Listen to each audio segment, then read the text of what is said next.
Your Excellency, the President of the Republic of Kenya, Honorable Uhuru Muigai Kenyatta, the Right Honorable Justin Muturi, Speaker of National Assembly, Right Honorable Ken Lusaka, Speaker of the Senate, the President of the Supreme Court and our Chief Justice,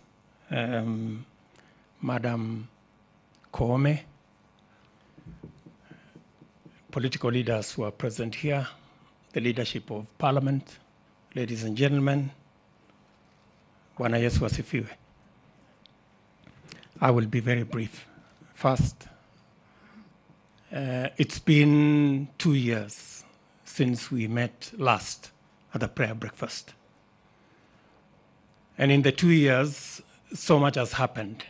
We have had the world and Kenya thrown into a spin because of the corona pandemic. Livelihoods, businesses, enterprises, people have suffered immensely. And we've suffered in a way that is unprecedented.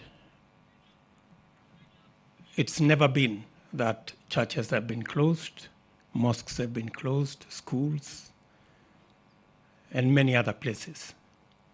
And it hasn't been fashionable not to go to work, but to stay at home. But that became our lot. But be that as it may, in fact, if by the words of, there is a common askari who is commanding a platoon somewhere in the social media.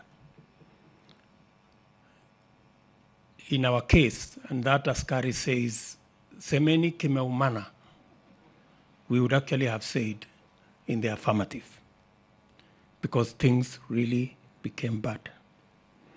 Your Excellency, but because of your leadership, you stepped in, and our country, the ship of our country was steadied.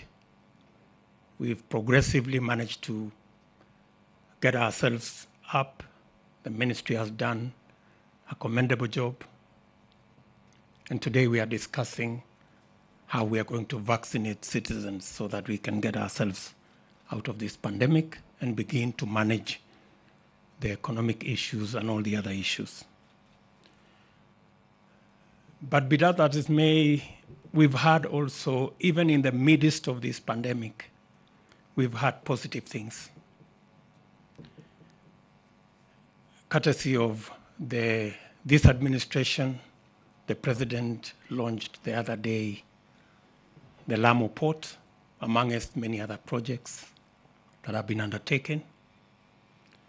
We got ourselves a brand new Chief Justice, the first lady ever in Kenya to be Chief Justice. And also our Speaker got an appointment with the elders. And I think it serves him right. After being a speaker for so long, maybe it's time to be a spokesperson. So much has happened in that space. But I keep, as we reflect on this day when we have come to pray, both those of us who are here and those of us who are elsewhere, two things come to my mind. In a meeting where most of us were, there are some two gentlemen who say two fundamental things. One was a bishop who asked us to try the Jerusalem dance instead of the other two that we had. So much happened, but as things stand today, the Tanga Tanga tours are not there, and the reggae has also stopped. I think we need to listen to what that bishop was telling us.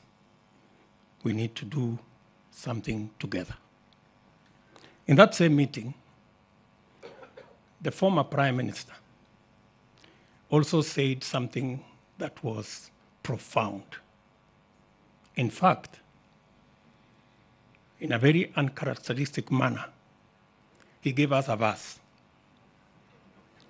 And he told us about Isaiah 1:18 that says, "Come, let us reason together."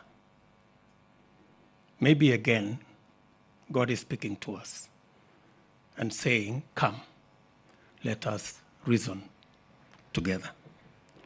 Finally, last night,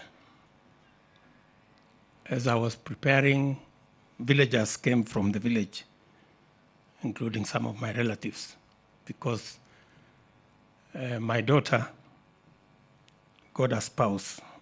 She works in foreign affairs, and so she got a foreigner to be a spouse. And so one of the gentlemen from the village was speaking to us, and he said something again, though coming from the village, that is very profound. He was telling us about this wedding in the Bible that was in Canaan. Not the Canaan that we all know in Kenya, but there was a village called Canaan. Cana.